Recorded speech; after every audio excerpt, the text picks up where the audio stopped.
Hello students, now we are going to study Introductory Microeconomics chapter 2nd Central Problems of an Economy part 1.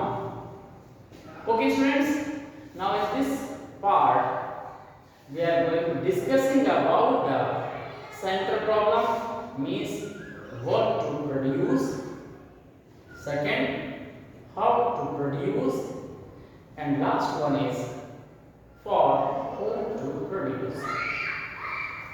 तो students अगर हम किसी भी economy की जो मेन प्रॉब्लम्स हैं जिन्हें हम सेंट्रल प्रॉब्लम्स कहते हैं, तो ये सेंट्रल प्रॉब्लम क्या है? तो ये सेंट्रल प्रॉब्लम्स कंट्री की जो मेन प्रॉब्लम्स हैं, हम उसे समझने के लिए हम क्या कर सकते हैं कि छोटे से एग्जाम्पल को यहाँ हम ले लेंगे तो हमें सारा समझ में आएगा। फॉर एग्जाम्पल मान लीजिए कि अगर आप में से किसी को भी आपकी जो घर के जो लोग बड़े लोग हैं वो आपको घर से अलग कर दें, मतलब अब वो ये समझने लगे कि आप इस काबिल हो कि आप अपना काम अपने आप कर सकते हो, तो आप इंडिपेंडेंट होकर काम करें। इसके लिए वो क्या कर सकते हैं, आपको एक उन्होंने अमाउंट है, मान लीजिए कि उन्होंने क्या काम किया कि आपको 20 लाख रुपए दिए और कहा ये लीजिए आप 20 लाख रुपए और अब आप अपना गुजर बसर, अपना जो फैमिली आपके पास है उसके लिए आप अपने आप ही काम करेंगे। तो नेचुरली कि जब एक पर्सन को अलग किया जाता है, वो इंडिपेंडेंट होना चाहता है, तो वो किस तरह से काम करेगा? अभी तक तो वो मान लीजिए अपनी फैमिली के बेस पर काम कर रहा था, तो अब क्या होगा? अब उसके सामने कुछ प्रॉब्लम्स आ जाएंगी और वही प्रॉब्लम उसकी मेन प्रॉब्लम होगी। अब सबसे पहले वो सोचने लगेगा कि वो करे तो क्या करे, कौन सा काम करे। तो इन सब के लिए वो क्या करेगा? प्लानिंग करेगा, सर्चिंग करेगा, मार्केट की कंडीशन को देखेगा, तब जाकर वो कहीं अपना एक प्रोफेशन जो है वो चूज करेगा। या मान लीजिए कि वो मार्केट में एक शॉप ओपन करना चाहता है, तो कैसे शॉप को ओपन करेगा, कौन सी वो प्रोडक्ट, कौन सी आर्टिकल की शॉप को वो खोले। तो यही समस्या उसके सामने आती है। तो वही जो प्रॉब्लम्स जो उसके साथ आ रही है, इंडिविजुअल लेवल पे आ रही है कि वो क्या करे। सबसे पहले यही क्वेश्चन उसके सामने आता है कि जो उसे अमाउंट मिला है इसके साथ वो क्या करे। जब उसको इस प्रॉब्लम का सॉल्यूशन मिलता है कि वो क्या करे, मार्केट की कंडीशन उसने देख ली, उसके बाद उसने ये डिसाइड कर लिया कि वो जो है क्या करेगा, तो अप्रोच उसके साथ में ये आ जाती है कि वो कैसे करेगा, यानी हाउ, कैसे वो करे। मान लीजिए उसने डिसाइड कर लिया कि उसे एक प्रोडक्शन जो है उसका काम करना है, उसने अपना जो है एक छोटा मोटा जो फर्म का जो उसने सोचा कि उसे खोलना है, वहां पर एक छोटा सा कोई प्रोडक्ट है उसे प्रोड्यूस करना है, ये उसने डिसाइड कर लिया। तो ये आ गया कि उसे क्या करना है, व्हाट टू प्रोड्यूस में आपके पास डिसीजन आ गया। फिर उसके बाद आता है कि वो कैसे करेगा, तब ये प्रॉब्लम्स उसके पास आती है। तो यहाँ मेथड्स आपके पास आ जाते हैं कैसे वो करेगा, तो उसके पास जो भी रिसोर्सेज होंगे वो उसको यूज करना है। फिर इसके बाद प्रॉब्लम आती है कि जो वो प्रोडक्शन कर रहा है तो वो किन के लिए कर रहा है, उसे कैसा उससे आउटपुट मिलेगा, कैसा उसे रिजल्ट्स मिलेगा। ये इंडिविजुअल के साथ में ये प्रॉब्लम्स आती है। अगर कोई एक इंडिविजुअल क्या करे, कोई भी वर्क करना चाहता है या करता है तो उसके साथ हमेशा प्रॉब्लम्स आती है। फिर जब एक इंडिविजुअल के साथ ये बड़ी प्रॉब्लम है तो पूरी इकोनॉमी, अब इकोनॉमी को लेकर चलेगा, तो इकोनॉमी का मतलब है कि लार्ज स्केल पर उसे क्या करना है, वर्क करना है। तो पूरे इस लार्ज स्केल के ऊपर अगर उसे काम करना है तो वो क्या है, अब वहां पर जो सेंट्रल अथॉरिटी है वो चाहे वो गवर्नमेंट हो, इकोनॉमी कोई सी हो, कैपिटलिस्ट भी हो सकती है, सेंट्रल प्लान भी हो सकती है, मिक्स्ड भी हो सकती है। कोई भी इकोनॉमी हो सकती है। जो भी डिसीजन कर रहा है उसके सामने यही क्वेश्चंस खड़े होते हैं कि वो क्या करे, यानी कि जो उसे प्रोडक्शन करना है वो तो प्रोड्यूसर्स किसका वो प्रोडक्शन करे, क्या बनाए। तो याद रखिए ये जो पूरी जो ये तीन प्रॉब्लम्स हैं यही बिल्कुल सेंट्रल प्रॉब्लम्स होती हैं, मेन प्रॉब्लम्स होती है। पहली प्रॉब्लम्स आपके पास आती है व्हाट टू प्रोड्यूस, कि वो क्या बनाए, कंट्री में क्या बने। यहाँ कंट्री की बात करते हैं तो कंट्री में क्या बने, पहले आपके पास ये प्रॉब्लम आती है कंट्री में क्या बनाया जाए, व्हाट टू प्रोड्यूस। अब देखिए प्रोडक्शन तो कंट्री में किसी का भी किया जा सकता है, ओके। जो भी कंट्री को चला रहे हैं वो किसी का भी प्रोडक्शन कर सकते हैं, लेकिन इस प्रोडक्शन में उसे हमेशा अपने दिमाग में ये रखना पड़ता है कि वो जो प्रोडक्शन कर रहे हैं वो किन आर्टिकल का कर रहे हैं। अब आर्टिकल का मींस ये कि हमने जो आर्टिकल्स को डिवाइड किया हुआ है कि कंज्यूमर गुड्स होते हैं और एक कैपिटल गुड्स होती है। अगर हम यहाँ पर व्हाट टू प्रोड्यूस में देखें तो कंज्यूमर गुड्स को बनाया जाए या कैपिटल गुड्स को बनाया जाए। अब कंज्यूमर गुड्स का मतलब ये है कि जो डायरेक्टली सेटिस्फाइड करती है, कंज्यूमर को सेटिस्फाइड करती है, जो आपके सेटिस्फैक्शन आपको मिलता है उसकी बात करते हैं। तो कंट्री ये हो सकता है कि जो हम ये डिसाइड करें कि हम जो आर्टिकल बना रहे हैं वो कौन सा बना रहे हैं। तो यहाँ पर सेटिस्फैक्शन को लेकर हम चलते हैं तो सेटिस्फैक्शन का मीनिंग कि कंट्री में जिन आर्टिकल से सबसे ज्यादा सेटिस्फैक्शन होता हो हमें वो आर्टिकल बनानी चाहिए। पहली बात तो आपके पास यहाँ आ जाती है कि सेटिस्फैक्शन का लेवल जो है वो मैक्सिमम होना चाहिए। अब बात यहाँ पर दूसरी यहाँ आ जाती है कि कंट्री में क्या बनाया जा रहा है कि जो प्रोडक्शन किया जा रहा है वो किसका किया जा रहा है, कंज्यूमर गुड्स का। अब देखिए कंज्यूमर गुड्स का प्रोडक्शन किया जा रहा है तो कंज्यूमर गुड्स का प्रोडक्शन क्या है, मतलब जो प्रेजेंट जनरेशन है, जो आज की जनरेशन है उसकी जो लाइफ होगी वो क्वालिटी लाइफ होगी, क्योंकि उसे डिफरेंट वैरायटीज आपको मिल रही हैं, वो ज्यादा से ज्यादा अच्छे आर्टिकल्स को ले पा रहा है, यानी उसके पास जो सेटिस्फैक्शन भी मैक्सिमम है और उसके पास जो है जो वैरायटीज हैं वो भी उसके पास है और उसकी जो लाइफ है वो एक क्वालिटी लाइफ है, एक अच्छी लाइफ को स्पेंड करता है। लेकिन याद रखिए कि अगर कंज्यूमर गुड्स लगातार बन रही हैं तो आप ये तो आपके समझ में आ रहा है कि प्रेजेंट जनरेशन की लाइफ क्वालिटी है, उसे आर्टिकल्स खूब मिल रहे हैं, लेकिन आप ये सोचिए कि अगर लगातार कंज्यूमर गुड्स बनती रही तो उन कंज्यूमर गुड्स को बनाने के लिए जो हमारे पास बेस है उसे तो हम कैपिटल गुड्स कहते हैं, जो प्रोडक्शन के लिए आती है। मान लीजिए कि आप क्या बना रहे हैं, कॉस्मेटिक के प्रोडक्ट बना रहे हैं, लेकिन इस प्रोडक्ट को बनाने के लिए कौन सी आप यहाँ पर इंडस्ट्री तैयार कर रहे हैं, आपने इंडस्ट्री बना ली और वो आपके पास लगातार क्या कर रही है, प्रोडक्शन कर रही है, कंज्यूमर को मिल रहा है, उसकी लाइफ क्वालिटी। लेकिन आप देखिए कि ये जो आपके पास क्वालिटी लाइफ है प्रेजेंट जनरेशन के लिए, प्रेजेंट जनरेशन है इसकी जो क्वालिटी लाइफ है वो रहेगी, लेकिन कुछ समय बाद आप ये देखिए एक इंडस्ट्री उसकी हमेशा तो लाइफ उसकी नहीं, तो कैपिटल गुड्स क्या होगा, वो खत्म भी हो सकती है। अब वो वहां पर अगर मान लीजिए डिस्ट्रॉय हो गई तो क्या होगा, फिर आपको कहां मिलेगी वो गुड्स। तो आपने जो जनरेशन, आपकी जो प्रेजेंट जनरेशन, उसने तो लाइफ को क्वालिटी कर दिया, लेकिन फ्यूचर में क्या होगा, आगे आने वाले टाइम में वो आर्टिकल जो कंज्यूमर गुड्स हैं फिर वो नहीं मिल पाएंगे। क्यों, क्योंकि आपने कैपिटल गुड्स के ऊपर ध्यान नहीं दिया, मतलब आपने अपने इंडस्ट्रियल सेक्टर को प्रमोट ही नहीं किया।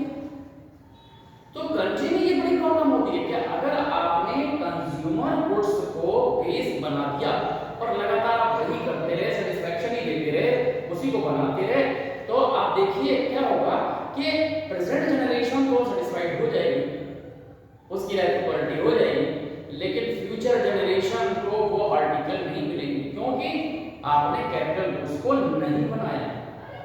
कैपिटल गुड्स वो है पीछे रह गई, और कैपिटल गुड्स इंपॉर्टेंट होती है क्योंकि कैपिटल गुड्स के बिना कंज्यूमर गुड्स का प्रोडक्शन पॉसिबल नहीं। तो इसीलिए कहा गया है कि आपको जब भी व्हाट टू प्रोड्यूस कहा जाए तो उसमें कंज्यूमर गुड्स तो आप बनाएं, लेकिन एक बात ये भी लिखें कि हमें क्या करना चाहिए, हमें कैपिटल गुड्स भी बनानी चाहिए। याद रखिए कि कंट्री में जो डेवलपमेंट की प्रोसेस जो तेज होती है वो होती है कैपिटल गुड्स से, कंज्यूमर गुड्स से नहीं होती है। ग्रोथ जो है वो कैपिटल गुड्स के तेजी से आने से होती है। और याद रखिए कि जो कैपिटल गुड्स हैं वो हमारे पास क्या होता है, कैपिटलिस्ट इकोनॉमी में ज्यादा होती है। तो यहाँ पर हमारे पास क्या होता है कि कंज्यूमर गुड्स अगर आपके पास बनते रहे तो कंट्री के डेवलपमेंट में वो तेजी नहीं आएगी, वो स्लो आपके पास रहेगा। लेकिन अगर आपने कंट्री में कैपिटल गुड्स को बना दिया, ज्यादातर आपने कैपिटल गुड्स को बनाया, अब कैपिटल गुड्स पे आपने सारा फोकस कर दिया, तो कैपिटल गुड्स का मतलब ये कि इंडस्ट्रियल सेक्टर आज आप डेवलप कर रहे हैं, तो ये कैपिटल गुड्स फ्यूचर के लिए तो क्या करेगा, कंज्यूमर गुड्स बनाएगा। लेकिन आज आपके पास कंज्यूमर गुड्स नहीं है, तो आज की जो सेटिस्फैक्शन का लेवल वो कम हो जाएगा, आज की लाइफ क्वालिटी नहीं होगी। तो मीन ये है कि हमारा जो पर्पस है वो क्या होता है सेंट्रल प्रॉब्लम में, व्हाट टू प्रोड्यूस में, कि हमें दोनों ही आर्टिकल पर फोकस करना पड़ता है। दोनों ही चीजें हमें अच्छी तरह से समझनी पड़ती हैं कि हमें कंज्यूमर गुड्स भी चाहिए और हमें कैपिटल गुड्स भी चाहिए। तो कंज्यूमर गुड्स आपके पास आज की लाइफ क्वालिटी करता है, जबकि कैपिटल गुड्स फ्यूचर की लाइफ को ज्यादा क्वालिटी करता है। लेकिन अगर हम दोनों को कंपेयर करें तो दोनों ही समय में, मतलब एक ही समय में हम देखें कि कंज्यूमर गुड्स भी चाहिए और कैपिटल गुड्स भी चाहिए, जिससे कि आपकी आज की जनरेशन भी सही उसका यूज कर सके, आने वाली जनरेशन भी उसको यूज कर सके। तो इस तरह से हम कह सकते हैं कि अगर जब भी आपके पास डिस्कस किया जाता है कि व्हाट टू प्रोड्यूस, तो आपको वहां लिखना पड़ेगा कि हमें दोनों तरह के आर्टिकल्स को एक सफिशिएंट क्वांटिटी में प्रोड्यूस करना चाहिए, कंज्यूमर गुड्स भी प्रोड्यूस करना चाहिए और कैपिटल गुड्स भी प्रोड्यूस करना चाहिए। तो ये आपको समझ में आ गया, कैपिटल गुड्स भी आपको समझ में आ गया, तो कैपिटल गुड्स से ही कंज्यूमर गुड्स बनती है। तो ये जो आपके पास क्वेश्चंस आपके पास जब भी राइज होता है कि व्हाट टू प्रोड्यूस, तो इसकी यही लिखें। ओके, कभी-कभी क्वेश्चंस ये पूछ लिया जाता है कि ये जो व्हाट टू प्रोड्यूस है वो टाइम से कैसे अफेक्ट होता है या कंडीशन से कैसे इफेक्ट होता है। ये कंडीशंस का मतलब है कि जब पीस टाइम है, पीस टाइम का मतलब है कि नॉर्मल कंडीशंस हैं, तो नॉर्मल कंडीशंस में हमेशा क्या होता है, डेली नीड्स के आर्टिकल को बनना चाहिए। क्यों? क्योंकि इससे जो आपका सेटिस्फैक्शन होता है वो बढ़ता है, मैक्सिमम हो जाता है।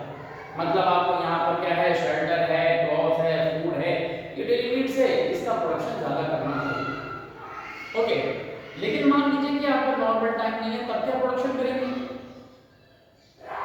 तब आपको क्या करना चाहिए, तब आपको मान लीजिए कि आपके कंट्री में नॉर्मल कंडीशंस नहीं है, आपके पड़ोसी जो हैं आपको डिस्टर्ब कर रहे हैं, वार टाइम हो रहा है, युद्ध होने लगा, लड़ाई होने लगी, तब ऐसे समय में आपको क्या बनाना चाहिए? तब ऐसे समय में आपको क्या है, जो वार रिलेटेड आर्टिकल्स हैं वहां पर आपको क्या करना चाहिए, गन्स बनानी है, आपको टैंक बनानी है, आपको बारूद बनाना है, आर्मी का प्रोडक्शन करना है, वो सब चीजें होनी चाहिए। तो व्हाट टू प्रोड्यूस ये अक्सर ऐसे आपके पास आता है, और इसका यूज जो है अब आपके पास क्या होता है, कैपिटलिस्ट इकोनॉमी में कैसे होता है कि कैपिटलिस्ट हमेशा क्या करता है कि अपने उन आर्टिकल को बनाता है जिससे कि उसकी कॉस्ट तो कम रहे और उसका प्रॉफिट जो है वो मैक्सिमम रहे, पहले की तरह। उसका क्योंकि मोटो ही क्या होता है, अर्निंग का होता है। तो इस तरह से कैपिटल गुड्स में जो कैपिटलिस्ट इकोनॉमी उसमें ये सोचा जाता है। तो मेन चीज ये आपके पास है कि व्हाट टू प्रोड्यूस आपको समझ में आ गया कि हमें कंट्री में both type of the goods क्या करनी चाहिए, should be produced, consumer goods and as well as capital goods, both are the essential. Consumer goods for present generation and capital goods for future generation. तो दोनों का जो combination है वो चलेगा तो कंट्री में जो डेवलपमेंट है ग्रोथ है वो सही रहेगा। तो ये व्हाट टू प्रोड्यूस आपके पास आ जाएगा। ओके। अब दूसरी जो हमारे पास प्रॉब्लम है इसे हम बोलते हैं हाउ टू प्रोड्यूस। अब हाउ टू प्रोड्यूस का मतलब है हम पहले प्रॉब्लम में हमने सोच लिया क्या बनाना है, लेकिन दूसरी हमारी प्रॉब्लम आती है कि हमें जो ये आर्टिकल्स बनाने हैं कंट्री में जो प्रोडक्शन करना है वो किससे करना है, कौन से मेथड्स को लेना है। अब जब बात आती है हाउ टू प्रोड्यूस तो ये आता है मेथड ऑफ प्रोडक्शन। अच्छा ये जो हमारे पास आता है व्हाट टू प्रोड्यूस, ये कौन से आर्टिकल को बनाएं, तो ये आर्टिकल को चूज करने का आपके पास है ना, तो इसे हम बोल देते हैं कि ये जो आपके पास प्रॉब्लम है तो ये प्रॉब्लम ऑफ टेक्निक वो जो आर्टिकल्स कहलाती है, चॉइस ऑफ आर्टिकल जिसे हम बोलते हैं, चॉइस ऑफ आर्टिकल। तो चॉइस ऑफ गुड्स कह सकते हैं, चॉइस ऑफ आर्टिकल्स कह सकते हैं। It is a problem which is related to the choice of article. What to produce means the choice of article. और ये हमारे पास जो हाउ टू प्रोड्यूस का मतलब होता है कि it is a related the problem choice of production method यानी टेक्निक्स। क्या हम कंट्री में प्रोडक्शन बनाएं तो कैसे बनाएं, कौन सी टेक्निक को हम यूज करें। तो टेक्निक आपके पास है दो तरह की टेक्निक्स होती हैं,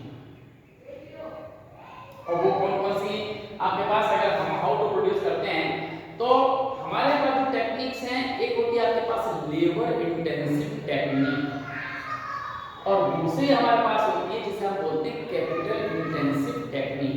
मतलब हम इसको फर्दर इसमें ये दो पार्ट हम इसके अंदर कर सकते हैं कि ये जो हमारे पास पहला जो हमारे पास है वो क्या है आपके पास, इसे आप बोल सकते हैं ये है आपके पास लेबर इंटेंसिव। ये हमारे पास क्या होगा इंटेंसिव। हमारी ये इंटेंसिव जो आपके पास है ये प्रॉब्लम हमारे पास आ जाती है लेबर इंटेंसिव। ओके, ये लेबर इंटेंसिव टेक्निक या मेथड आप जो भी इसे कहें तो ये लेबर इंटेंसिव मेथड है आपके पास। और दूसरा हमारे पास क्या है, इसे हम बोलते हैं, दूसरा आपके पास है इसे आप बोलते हैं कैपिटल। ये आपके पास होता है कैपिटल इंटेंसिव।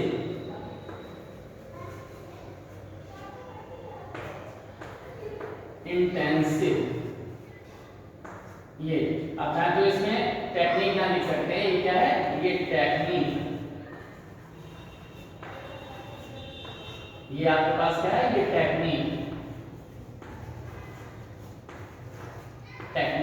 ओके, तो ये आपके पास इस तरह से हम यहां कह सकते हैं कि आपके पास क्या हो गई, दोनों प्रॉब्लम आपके पास आ गई, वो दोनों आपके पास मेथड्स आपके पास आ गए कि लेबर इंटेंसिव टेक्निक और दूसरा कैपिटल इंटेंसिव टेक्निक्स। तो इसके लिए सबसे बड़ी बात ये होती है कि हाउ टू प्रोड्यूस है तो हमें फिर ये देखना पड़ता है कि जो कंट्री की जो कंडीशंस है वो कैसे है। कंडीशन का मतलब ये है कि कंट्री में ह्यूमन बीइंग्स यानी कि जो ह्यूमन कैपिटल है यानी कंट्री की पॉपुलेशन जिसे हम बोल देते हैं कि वो कैसी है हमारे पास, हमारे जो ह्यूमन रिसोर्सेज हैं वो हमारे पास कैसे हैं। अगर कंट्री पॉपुलेटेड है यानी कि जहां पर ज्यादा आपके पास लोग हैं तो नेचुरली है कि ज्यादा लोग होंगे तो कंट्री में सबसे ज्यादा जरूरत होती है एम्प्लॉयमेंट की, कि लोगों को एम्प्लॉयमेंट मिलना चाहिए, तो वो भी हमारे पास फोकस करना होता है। तो अगर कंट्री कैसी है पॉपुलेटेड जिसको हम बोलते हैं, इसी को हम कैटेगराइज करते हैं कि कंट्री हमारी क्या है डेवलपिंग कंट्री है या फिर डेवलप्ड कंट्री है। अब डेवलप्ड कंट्री और डेवलपिंग कंट्री इन दोनों में अगर हम इकोनॉमिक जो एक टेक्निकल जो डिफरेंस देखें तो बहुत सिंपल सा है। वैसे आप कुछ भी कहिए इसके अंदर कि ये डेवलपिंग है ये डेवलप्ड है, लेकिन हम यहाँ पर स्ट्रेटेजिकल जो हम डेफिनेशन देना चाह रहे हैं वो आप जरा समझ लीजिए कि डेवलपिंग कंट्रीज वो होती हैं जो अपने नेचुरल रिसोर्सेज को यूज करने के लिए प्लानिंग करती हैं कि वहां के लोग जो है ज्यादा से ज्यादा काम पर लग जाएं, एम्प्लॉयमेंट पूरी तरह से हो जाए, जो नेचुरल रिसोर्सेज हैं उनका अच्छा सा यूज हो जाए। अगर इसके लिए प्लानिंग करते हैं तो वो डेवलपिंग कंट्री है। और दूसरा कि वो क्या करते हैं, अपने जो कंट्री क्या कर चुके हैं अपने जो नेचुरल रिसोर्स हैं चुके हैं, अब उनकी प्लानिंग नेचुरल रिसोर्सेज के लिए नहीं हो रही है, उनके लिए प्लानिंग हो रही है प्रोडक्शन को बढ़ाने की। वो प्रोडक्शन केवल अपने लिए नहीं कर रहे हैं, वो पूरे वर्ल्ड के लिए प्रोडक्शन की बात कर रहे हैं। तो जब इस तरह की बात होती है तो यहाँ पर जो मेथड आपके पास आ जाता है वो अलग है, और जहाँ नेचुरल रिसोर्सेज को यूज करने की बात होती है वो अलग है। तो ये देखना पड़ता है कि कंट्री आपकी कैसी है। अगर डेवलपिंग कंट्री है तो वहां पर क्या होना चाहिए, should B use labour intensive technique, वहां पर मैनुअल वर्क होना चाहिए, क्योंकि कंट्री में ज्यादा से ज्यादा क्या होगा, अगर लोगों को काम मिलेगा तो उनकी अर्निंग होगी, उनका जो स्टैंडर्ड है वो बढ़ेगा और कंट्री की ग्रोथ होगी। ओके, तो वहां पर लेबर इंटेंसिव मेथड पे ज्यादा फोकस किया जाता है और जो कैपिटल है उसको कम किया जाता है। मतलब ज्यादा काम जो है मैनुअली हाथों से काम ज्यादा किया जाएगा और मशीनों के थ्रू काम को कम किया जाता है, क्योंकि डेवलपिंग कंट्रीज के जो नेचुरल रिसोर्सेज है उनको लोग यूज भी नहीं कर पाते हैं। वहां की पॉपुलेशन इतनी ज्यादा ट्रेंड या मतलब एजुकेटेड नहीं होती कि वो पूरी तरह से जो मॉडर्न टेक्निक्स है उनको यूज कर सके। अगर मान लीजिए कि इस डेवलपिंग कंट्री ने जो कैपिटल इंटेंसिव मेथड को यूज कर लिया, मान लीजिए उसने बड़ा प्रोजेक्ट बनाया और एक बढ़िया जो मॉडर्न टेक्निक से एक इंडस्ट्री को सेटअप कर दिया, अब उस इंडस्ट्री को चलाने के लिए कौन चाहिए, तो वो हमारे पास क्या है, वो हमारे पास स्किल है नहीं, हमारे पास वो मतलब टेक्निकल हैंड है नहीं, तो हमें क्या करना पड़ेगा, हमें फिर बाहर से मंगाने पड़ेंगे, या फिर आप उस इंडस्ट्री को आपने जो मेथड है जो कैपिटल है वो तो आपने लगा दिया, लेकिन उसको रन करने के लिए आपके पास लोगों की कमी रह जाती है। और अगर आपने उसको चलाने के लिए क्या काम किया, बाहर के लोगों को बुला लिया, तो आपका अपना रिसोर्स कहाँ यूज हुआ, आपके मतलब आपने क्या किया, आपने वो टेक्निक को मंगाकर अपने कंट्री के जो ह्यूमन बींग्स हैं उनके साथ क्या किया, अनजस्टिस हो गया कि जो काम जो वर्क इंडिया के लोगों को हमारे यहाँ के लोग करना चाहिए वो बाहर के लोग कर रहे हैं, उनको अर्निंग हो रही है, वो पैसा अपने ले जा रहे हैं। पहली बात तो हमने टेक्निक को मंगाने के लिए, इंडस्ट्री लगाने के लिए हमने पैसा दिया, फिर दूसरा प्रोडक्शन के लिए भी हम पैसा दे रहे हैं, तो क्या हो जाएगा, लॉस हो जाता है।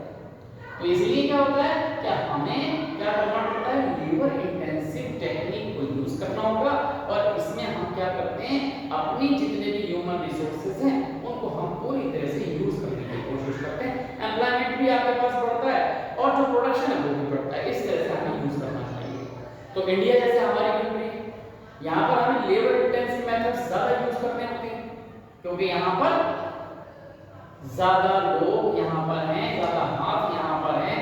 अगर हम ज्यादा से ज्यादा कैपिटल इंटेंसिव लगाएंगे तो हमारा जो एम्प्लॉयमेंट का लेवल है वो घटने लगेगा।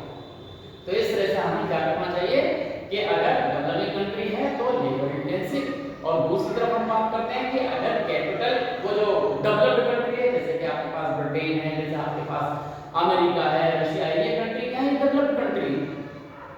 तो ये कंट्री क्या है, यहाँ पर पॉपुलेशन कम है, वहाँ के रिसोर्सेज पूरी तरह से यूज हो चुके हैं, वहाँ एम्प्लॉयमेंट का लेवल जो है, एम्प्लॉयमेंट बहुत ज्यादा हो गया है। तो ऐसे में क्या होता है कि उनको प्रोडक्शन करने के लिए ज्यादा हाथ मिलते नहीं, तो वो क्या करेंगे, टेक्निक्स को इंप्रूव करते हैं और इसी पर वो ज्यादा से ज्यादा अपना एक्सपेंडिचर करते हैं। तो वो इंडस्ट्री को प्रमोट करते हैं, जो टेक्नोलॉजी है उसको वो ज्यादा से ज्यादा क्या करेंगे, बढ़ाएंगे, इंप्रूव करेंगे, जिससे कि सेम टाइम में प्रोडक्शन ज्यादा हो सके। तो कैपिटल इंटेंसिव मेथड में ज्यादा मशीनों का यूज किया जाता है, ज्यादा कैपिटल को एंगेज किया जाता है, जिससे कि प्रोडक्शन बढ़े। तो ये क्या डिपेंड करता है, ये कंट्री पर डिपेंड करता है कि कैसी है। तो कैपिटल इंटेंसिव मेथड है तो इसका मतलब है कि कैपिटल को ज्यादा यूज कर रहे हैं, और जो आपके पास क्या है, जो मैनुअल वर्क है, लेबर जो आपके पास उसे कम यूज कर रहे हैं। तो कम लेबर के साथ आप ज्यादा अगर कैपिटल यूज करते हैं, ज्यादा मशीन यूज करते हैं, तो वो कैपिटल इंटेंसिव मेथड हो जाता है। और अगर आप क्या करते हैं, ज्यादा लेबर के साथ कम टेक्निक को यूज करते हैं, तो वो आपके पास लेबर इंटेंसिव मेथड हो जाता है। तो ये हमारे पास क्या है, ये आपको समझना होता है कि कैसे हम अपनी कंट्री में प्रोडक्शन को करेंगे। तो ये जो प्रोडक्शन आपके पास आता है, इन दोनों मेथड्स के थ्रू आपके पास आपको समझ में आ गया कि हाउ टू प्रोड्यूस, कि कैसे हमें कंट्री में प्रोडक्शन करना चाहिए। अब आपके पास आता है लास्ट, जिसे आप बोलते हैं फॉर होम टू प्रोड्यूस, क्या हमें किनके लिए प्रोडक्शन करना है। ये देखिए फॉर होम टू प्रोड्यूस। अब देखिए जब बात आती है फॉर होम टू प्रोड्यूस, तो फॉर होम टू प्रोड्यूस का मतलब है कि हम प्रोडक्शन किनके लिए कर रहे हैं। अब ये चीज जो है वो क्या होती है, ये जो इनकम का जो डिस्ट्रीब्यूशन है उस पर डिपेंड है, कि कहीं ऐसा तो नहीं है कि हमारे प्रोडक्शन से कंट्री में जो इक्वलिटी है उसके अंदर गैप हो रहा हो, इकोनॉमिक गल्फ जिसे आप बोलते हैं गैप बढ़ रहा हो, कि पता ऐसा ना होना चाहिए। ऐसा तो नहीं हो रहा है कि कंट्री में जो अमीर है वो अमीर होता जा रहा है, गरीब है वो गरीब होता जा रहा है, क्योंकि हर कंट्री के अंदर कंडीशंस होती हैं, वहां पर अमीर भी होते हैं गरीब भी होते हैं, रिचर सेक्शन भी है पुअर सेक्शन भी है, दोनों तरह के सेक्शन।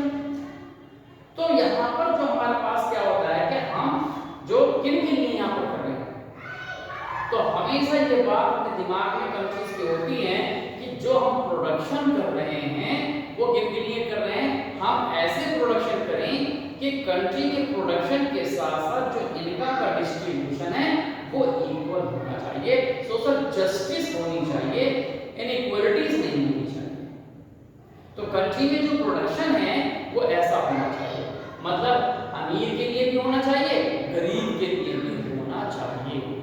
अब क्या होता है कि जो अगर हम क्या करते हैं, यहाँ पर एक बात आ जाती है कि अगर हम गरीब को हम मान लेते हैं कि पुअर के लिए हमें क्या करना चाहिए, प्रोडक्शन करना चाहिए।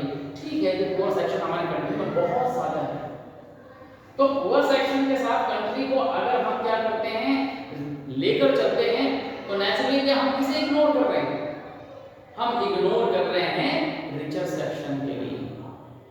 याद रखिए कि रिचर सेक्शन से हमेशा गवर्नमेंट को प्रॉफिट होता है,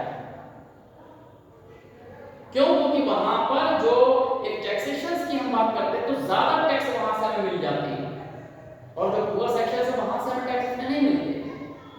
तो मतलब ये है कि हम जो आर्टिकल्स बना रहे हैं वो किन के लिए, पुअर्स के लिए बना रहे हैं या जो रिचर्स हैं उनके लिए बना रहे हैं। तो ये याद रखना है यहाँ पर, क्या हमें कंट्री में जो प्रोडक्शन है ऐसे करना चाहिए कि जो पुअर सेक्शन की इनकम है और जो रिचर सेक्शन की इनकम है, इन दोनों की इनकम के बीच में बहुत ज्यादा डिफरेंस नहीं होना चाहिए, जो सोशल जस्टिस है वो होना चाहिए। अगर कंट्री के अंदर जो फैसिलिटीज है, जो प्रोडक्शन हुआ है, अगर हॉस्पिटल है तो अमीरों के लिए भी होनी चाहिए, गरीबों के लिए भी होनी चाहिए। अब सीधी सी बात है, अगर हम इक्वालिटी की बात देखते हैं तो अगर पुअर सेक्शन और रिचर सेक्शन की बात करते हैं दोनों की, तो अगर हमने हॉस्पिटल्स बना दिए तो ये हॉस्पिटल्स हमने कहां से बनाए, हमारे पास अर्निंग हुई तो हमने कहां से अर्निंग की, हमने वो प्रोडक्शन किया जो रिचर सेक्शन जो है यूज करता है। तो यानी हर स्टेटस के हमने आर्टिकल्स है तो उस पे क्या होता है, गवर्नमेंट टैक्स ज्यादा लगाती है, वहां से टैक्स हमें मिल जाती है, अर्निंग हो जाती है, और वो जो टैक्स हमारे पास आता है उस टैक्स से हम क्या करते हैं, हॉस्पिटल बना दिया, और हॉस्पिटल बनते ही क्या होगा, उसकी जो सर्विसेज है हॉस्पिटल की वो पुअर सेक्शन ले रहा है। अब देखिए अमीर और गरीब दोनों में जो हमारे पास रिसोर्सेज है उनको यूज करने में बराबर कहां आ गए, गवर्नमेंट ने हॉस्पिटल बना दिए, दूसरी तरफ कंट्री के अंदर प्राइवेट हॉस्पिटल्स की, प्रोडक्शन दोनों का हुआ, हॉस्पिटल दोनों के लिए आ गए।